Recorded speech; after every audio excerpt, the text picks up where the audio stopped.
Hello there, Ray here, and today guys, I'm going to show you how you can get all 50 new items from the Nether update in your very own survival world.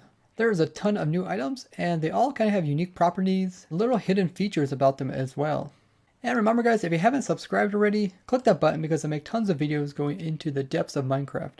And before we get started, I'd like to say big thanks to everybody who joined us in last night's snapshot stream. It was a lot of fun and we discovered so much crazy stuff about the new 1.16 snapshot. And I'll be showing some of the interesting things that we came across during that stream over the next couple of videos. Make sure you subscribe so you don't miss out on that. And if you'd like to watch the entire 5 hours of the stream, you can always find those archived at my Twitch channel linked down below. Now let's see how we can get all 50 of these items and which ones are renewable and which ones are rare. So first off, we're going to look at some of the blocks that we can find in these biomes and see how we can obtain them and which tools work best on them. Now the stuff in the ground is called Nelium. I know in my previous videos I was mispronouncing it, and also parts of this video I'll also mispronounce it.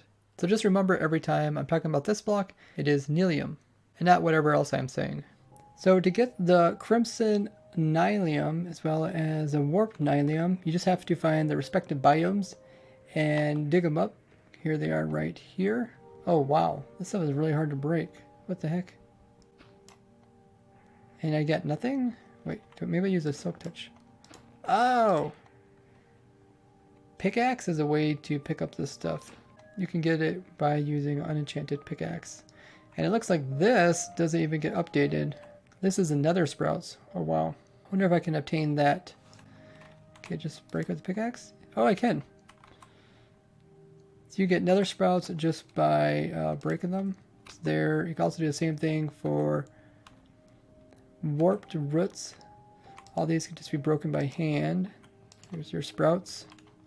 So you can also get both types of fungi just by breaking them by hand and find them here among the different biomes. Either to be the Crimson Forest or the Warped Forest. Warped is the blue one and Crimson is the red forest. You also can find the warped block in the floor of the Warped Forest. And it breaks very similar to that of another warp block. So you can also obtain this block too. Ideal tool to use is a axe, and when you pick these up, these are the warped stem, and there's also a crimson stem variation of those. And then obviously having a more efficient axe will help you chop them down. You can take them and you can craft them down into planks, just like any other type of tree that's in Minecraft, even though there are considered like a large fungi. So you can put these into a crafting table, and you can craft up pretty much anything that you can craft up normally with wood. So you could do like your pressure plates, you can do buttons, you can do trap doors, stairs, slabs, and even doors. The doors look really cool. I love the looks of these doors. They have like vines on them. Now when you remove the main stem of the fungi, these, which kind of seem like leaves, don't actually despawn. And you can also strip them, so if you use your left click you can strip them, which makes a really cool look. It's quite different than the stem variations. These are the crimson stems, and then there's the stripped crimson stems. It's also the warp stem variations of those. So you can't actually burn the stems, so I can't like put these into the furnaces, even the strip variations. But once you craft them into planks, you can actually put the planks into furnaces and use them as a fuel source. And you can do the same thing for like anything else that you use, that you craft with them. So like the buttons, trapdoors, fences, all that kind of stuff can also be put into the furnace and used as a fuel source. So something to keep in mind. I'm not sure if they'll change it to make the stems burnable too, but it's interesting to see that some of the stuff is actually able to use as a fuel source. So you can actually use the warp planks to craft crafting tables, and you can also use it to make like chests as well, and also sticks. So it is pretty useful. And bowls.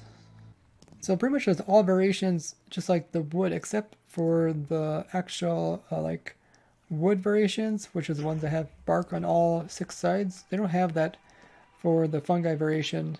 So maybe they'll add that someday. Here you can see some of the varieties that come with it, like the button, pressure plate. They really blend in with the rest of the biome here, but if they were kind of with a different background, like a purplish background, they would probably stand out quite well. Like I said, overall, I really love the door. So here's all the variety of the crimson logs. See, like the stems, they could be rotated whatever direction you want. We also got planks. We got pressure plates. Here's a trap door. So the acacia kind of has these slits. Let's grab one of those. Slits where this one's more of a viney kind of texture. Like this is kind of more of a solid door, where this one's more of a viney door. I really like the one that's kind of like vines. So pretty much anything you can do with logs, you can do with these when it comes to unique blocks. One thing you cannot do is actually get boats. It'd be cool if they had like a boat that came out with this, and then you could actually ride that across the lava. But you know, doors, variations, buttons, gates, you can see trapdoors, they all got their same uniqueness. Same for like stripped, as well as normal planks, and of course the log variations. And also they come in slab as well as stair, which is really cool that they came out with all the variations without people having to ask for that. So in the crimson biome, you get the crimson variations of the stems. You can also get the mycelium, and that uses a pickaxe, which is kind of strange. There is the crimson mycelium. And in this biome, there is the red northerwort. So you can break that using anything, any tool. There it is. So that's the same one that we're used to as before. And then of course in the warped biome, there is a warp variation of that. But yeah, here is the nether wart block as well as the warped wart block. So this one's not called like crimson wart block. It's still called nether wart block. But you do find it on the crimson trees. That's like the main thing that grows from them. Now also with these trees, they will also produce shroom lights, and you can break them with your hand. You get them as an item. Do generate with these structures here, and using axe will break them down much faster. So you can also find these vines in these biomes, and you can break these down by hand as well, and they'll give you one vine, one weeping vine. They're actually really easy harvest, just one click and you get them, and you can place them on any kind of full cube block underneath of them, so they're really nice for decoration. Just put them down, easily remove them. I think they're gonna be really cool to have. But with these vines, you're unable to actually climb them like normal vines. And we also designed some really cool farms to farm up these weeping vines, and I'll show that in an upcoming video very soon. Also in these biomes, you can find the nether wart blocks in the ground as well, not only in the trees. Of course, there is the vegetation here, so this vegetation is very similar to like the warped roots. You can break this one too by hand, and I'll give you one item. These are crimson roots. And of course you got the fungi here too. And you can't bone mill like the crimson roots or the warped variation of them. Also these nether sprouts, they cannot be bone milled as well. And you can't get these just by like bone milling the ground or anything. But maybe they'll introduce that in a future update. So people are wondering how to get more of these mushrooms, and so far it don't seem like you really can. I'm guessing they eventually grow, but we set these guys aside and they haven't grown during all our testing, so something they're probably going to add in the future that they can spread. And you can't get these guys from like breaking the nether wart block or the warped block. They don't drop these, they'll just drop the block form. As I've shown in my snapshot review video, it is possible to bone mill these fungi, either the crimson variation or the warp variation, and they will grow into these huge fungi. Those generate with the stem pieces as well as the wart blocks, and there's also a chance of them generating with the shroom lights. So you can actually get these all as a renewable resource, and we did design a farm that's super efficient and getting a large amount as well as wide variety of materials from these. I'll be uploading that video very soon. So the next new block is the soul soil, and let's try a shovel on it. Okay, everything seems to be kind of slow on it. I'm thinking maybe they'll eventually give this thing a tool. I think shovel would be the way to go. When you break one, you get one soul soil. I think you can also break by hand. Wow, actually, hand seems the exact same speed. And that is just obtained by coming out here and actually scooping it up with your shovel or using your hands. I'm guessing eventually they'll make it so shovel is useful. And these are found in the Soul Sand Valley. What's unique about the soul soil is that you can put fire on top of it and it'll be blue instead of like other types of blocks, which is really nice. As don't matter what biome you take this over onto. So I can go ahead, I can take this into a different biome and put a flame on it. Yeah, you can see it turns blue. So it's a cool way. You can bring this in overworld. That's how you can get blue flame.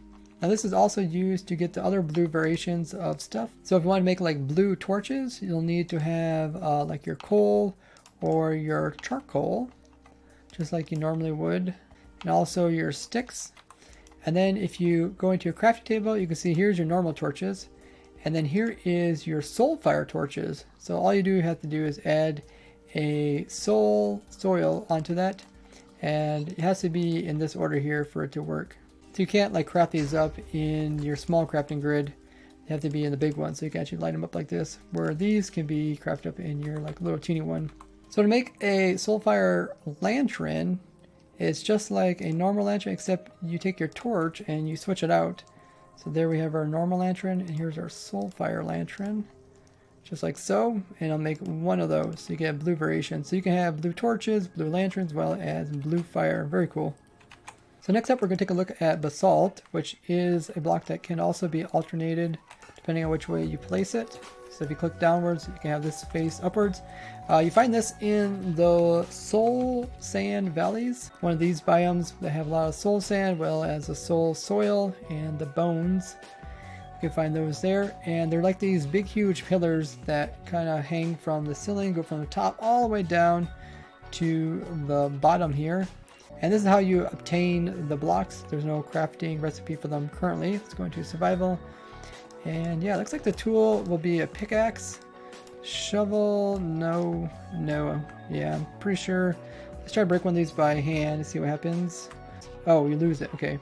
So unlike other blocks, you actually lose this by breaking by hand. But yeah, I mean, it's not too difficult to break them up even with a normal pickaxe. And they are very decorative blocks. So there don't seem to be any recipe to craft the basalts up or any recipe to actually use it. So I know the guy said it'd be really cool if they came up with like stairs or something like that, but they do look kind of like a petrified tree. So it might look really good in builds or even scales, and definitely would look good in like roads. Kind of give that cobble feel, maybe texture it with cobble as well. So next up, we're going to look at a new ore added into the nether dimension. These are ancient debris and can be rarely found inside the nether rack of the biome. So trying to get the ancient debris is quite rare. Extra went here and cleared out a large area. You can see there's not very many of them. There's definitely more down towards the bottom. If I go kind of towards the center, the middle of this biome here, you see we hardly see any of them. There's only a couple. You can see kind of scattered throughout here. And if you go up higher, there's a little bit at the top, but yeah, they're very, very rare. And you can find a couple like in a bunch, but most of the time you just find like singles. And if you're trying to find these, definitely go down below because there is a lot more down here. You can see we found quite a few down here. And they can be like in small formations, but nothing too large. So formations of like 3 are pretty rare. A lot of singles. You do come across an ancient debris, which produces the netherite scraps. When you mine it, it will just give you 1 ore, even if you use fortune. Then you just have to smelt it down. So fortune doesn't help you with these guys. You just have to put it in your smelter and get your 1 scrap out of it. So it takes 4 of these just to update 1 of your diamond pieces. So once you got yourself some of that ancient debris, you can go ahead and smelt it up. Whatever type of smelter you want to use, and you want to put some fuel in there to smelt up. It says it smelts very slowly. Wow, that is slow. So they recommend using a blast furnace, which smelts stuff faster. It's like specially made for smelting ores, so yeah, much faster. Ancient debris is going to turn into netherite scrap. You got the netherite scrap. So once you get equal amounts of gold ingots as well as netherite scrap, you can craft them into netherite ingots. So it actually takes quite a bit. Think about it. You need to find 4 of these, which are quite rare. And then the ingots aren't so bad, but yeah, that'll just make 1 ingot. Now your 1 ingot can be put onto tools to upgrade them to netherite. Let's see if it works with enchanted tools. So then you can go ahead and upgrade your tools. So if they have enchantments on them, they are going to lose their enchantments. So that's something to keep in mind. It's not going to work so well for like those tools you find in the end cities or anything that comes with enchantments. Or maybe you get some enchanted gear from like a villager. That's not going to work so well. You're going to have to re-enchant it. So this kind of prevents us from getting like super OP tools in the past, like those 32k tools and stuff like that. You can't really take those and get this type of netherite onto them. But yeah, essentially that's what you do, and you get a netherite tool. And these things are a little bit more powerful than your diamond tools, and they can also be enchanted as well. So it only takes one netherite ingot for every tool, so it don't matter how big it is. You can do this to your armor as well. So even a big piece of armor like this will only take one netherite. So I'm not sure if they're going to change that, but it's very useful to upgrade your armor to this. And these are the nice armor that has the extra toughness, they get extra durability, extra attack, and the armor itself actually has knockback resistance, so you don't get knocked back very much when you wear this. So you can go ahead and enchant this stuff, either like using an enchanting table, it does go in there, and like taking lapis, you can give same type of protections as any other armor, but it has a higher enchantment level, meaning that you can get better enchantment at lower levels. And the tools work the exact same way. You can also use anvils with them, so you can put them in an anvil, and here's some protection armor. You can enchant it. Enchanted armor looks really cool. Let me get a full set of enchanted armor. So this is what the armor looks like. It is kind of purplish after you enchant it. Kind of reminds you a lot like modded armor, but it does have a very cool look. Definitely know you're going against somebody who's really tough if you see him wearing this. Of course, the tools, they kind of have that glitter too. It's a little bit hard to kind of tell the difference between like this tool and maybe like a wooden tool. The glitter kind of overcomes the real color. Of course, being purple, the color really doesn't show that much through it. So yeah, you have to lose enchantment if you have old diamond gear. So you're going to have to re-enchant it afterwards. So it's probably good to have a bunch of villagers in order to upgrade your gear. But for the most part, you don't need that many of these netherite ingots, just because, you know, if you use your tools properly with mending and stuff, you really don't go through that much diamonds. But one of the cool things you can do with these is you can actually make blocks of netherite. So it takes 9 netherite just to make one of these blocks, but the blocks look insanely cool. The guys are currently using them to kind of decorate the place, but look at these guys. That is so awesome. Doesn't matter which side you use, they all look the same. They kind of have that metallic cling too when you place them down. That is just awesome looking.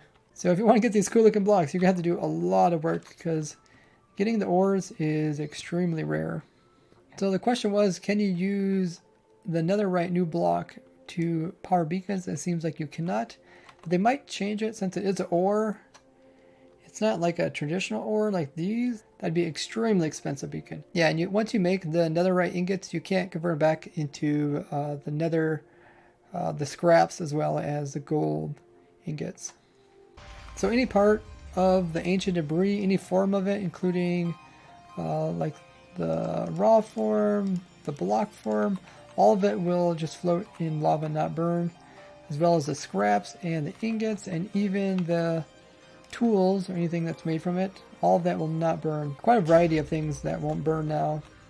Another common question we got was, is it possible to instant mine new blocks since we have a slightly faster pickaxe now? And not only pickaxes, it's also possible to instant mine new things with some of the other tools. And we did try quite a few different things, see if anything was better, and we couldn't really find anything that was new to be instant mined. So something like cobble, I have efficiency 5 on this as well as haste 2. And yeah, it's still not instant mine.